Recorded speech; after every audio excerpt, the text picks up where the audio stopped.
সেটা ছিল 22শে শ্রাবণ। একটি স্কুলে গেছি রবীন্দ্রনাথকে নিয়ে কিছু বলতে। ছোটরা তাদের উৎসুক চোখ নিয়ে তাকিয়ে রয়েছে। হঠাৎ মনে হলো, কি বলবো? যা বলবো তাই যদি এদের কাছে ভুল প্রমাণিত হয় পরে। রবীন্দ্রনাথ তো কোনো স্কুল পাঠ্য অঙ্ক নন যে সবার খাতায় একই উত্তর হবে। এক একজনের রবীন্দ্রনাথ এক এক রকম। বাড়িতেও মেয়ে একাধবার জানতে চায় তার ক্লাসের রবীন্দ্রনাথ নিয়ে। হাত ছাড়িয়ে পালাই, কারণ অনেক সময় যে নিজেই বুঝতে পারিনি রবীন্দ্রনাথকে। ধরা যাক সোনার তরী, এই একটা সব গুলিয়ে দেওয়া লেখা আমার জীবনে। হ্যাঁ, আমার জীবনে, অন্যের জীবনে তা নাও হতে পারে। প্রথম এই কবিতাকে আমি কিভাবে পাই একটা বর্ষার বিকেলবেলার শেষে। এক বারান্দায় বসে থাকার সময় কবিতাটি আমাকে দেখা দেয়। আমার বয়স তখন 8। 1962 সালের জুলাই মাস ছিল সেটা। সারা দিন বৃষ্টি হয়ে সন্ধ্যাবেলা ধরে এসেছে।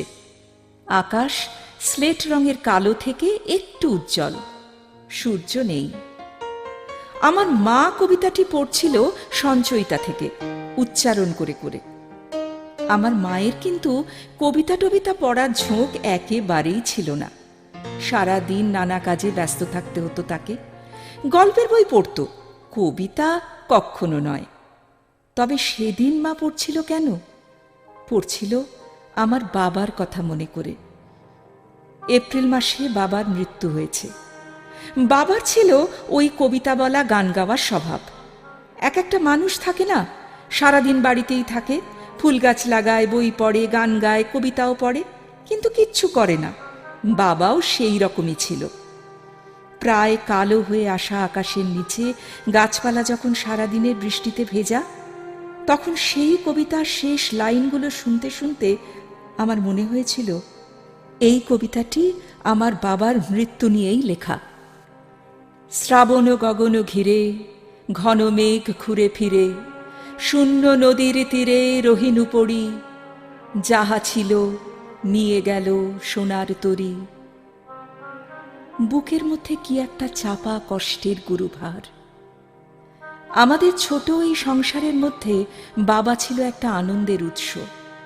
সারাদিন ছোট ছোট গান, মজা, কবিতা, বাগান এসব করে অভাবের কথা যেন ভুলিয়ে রাখত।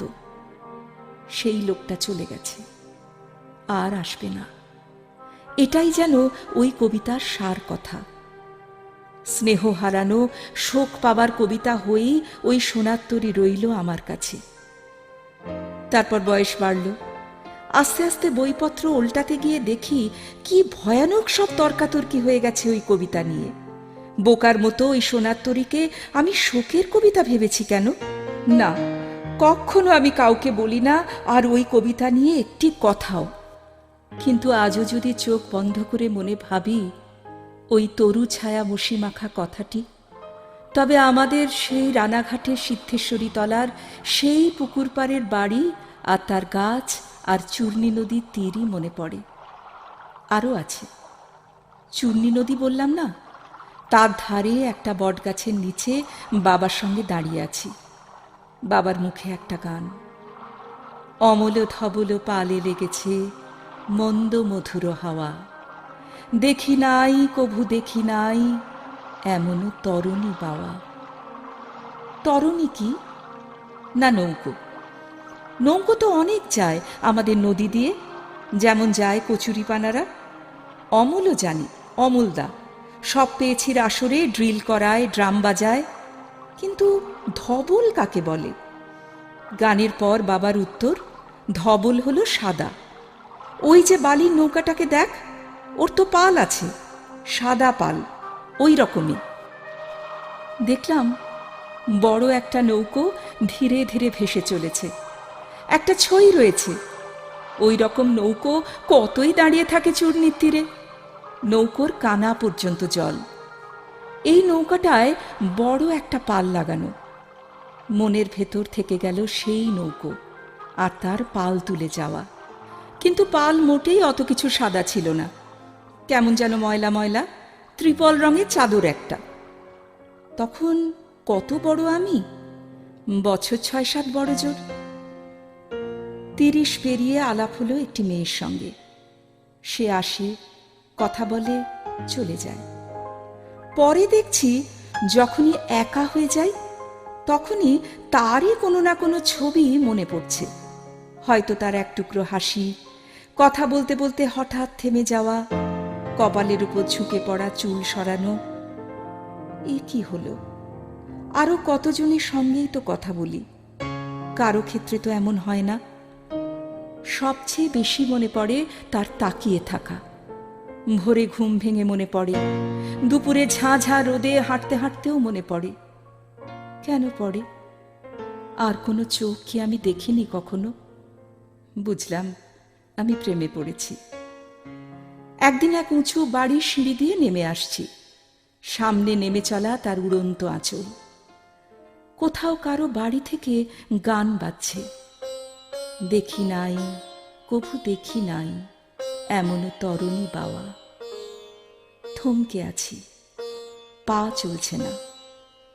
শৈশবের সেই পুরনো গান কি এক নতুন মানে নিয়ে আজ আমার সামনে দাঁড়াতে এলো? এই তরুণী তবে সেই আশ্চর্য নৌকো বেয়ে যাওয়া? যখন এর পর থেকে ওই গান শুনেছি, মনে পড়েছে তার চেয়ে থাকা। কবরখানার মধ্যে দিয়ে হাঁটতে হাঁটতে বেরিয়ে আসছি দুজনে, পিছনে রক্তিম সূর্যাস্ত। একটা জলের বোতল ব্যাগ থেকে বার করে এগিয়ে দেওয়ার সময় তাকিয়ে আছে। আমাদের সেই দেখাশোনার উপর ছেদ পড়তে কয়েক মাসের বেশি সময় লাগলো না, কিন্তু ওই গানের মধ্যে থেকে গেল মেয়েটি। তারপর আরো ১৯ বছর কেটে গেছে। আমার মেয়েকে যে হস্টেলে দিয়েছি তার পাশেই গঙ্গা। এক রবিবার বিকেলে হস্টেলের ধারেই বটগাছের নিচে সিমেন্ট বাঁধানো বেদিতে বসে আছি মেয়ের সঙ্গে। সে এখন ১৫ পেরিয়ে ১৬-এ পড়েছে। সেও বর্ষাকাল ভালোবাসে। আজ সারাদিনের মেঘে ঢাকা ছিল আকাশ, কিন্তু এখন একটু পরিষ্কার। সূর্য অস্তে নামছেন, আলো বেরিয়ে আসছে। মেয়ে বলল, ওই দেখো। দেখি ছোট একটা নৌকো তত্তর করে চলে আসছে স্রোতের সঙ্গে, তার উপরে একটা পাল লাগানো। মেয়ে গাইতে শুরু করল, অমল ধবল পালে লেগেছে মন্দ মধুর হাওয়া, দেখি নাই কভু দেখি নাই এমন তরুণী বাওয়া। ও শেখে টেখে না, শুধু শুনে শুনে জানে, কিন্তু ওর গেয়ে চলবার সঙ্গে সঙ্গে সব ভুলে ওই গান এসে দাঁড়ালো আমার ৫০ বছরের দোরগোড়ায়। তখন আমার চোখ ভেসে যায় চোখের জলে। এই গানের কি মানে হলো তবে আমার কাছে?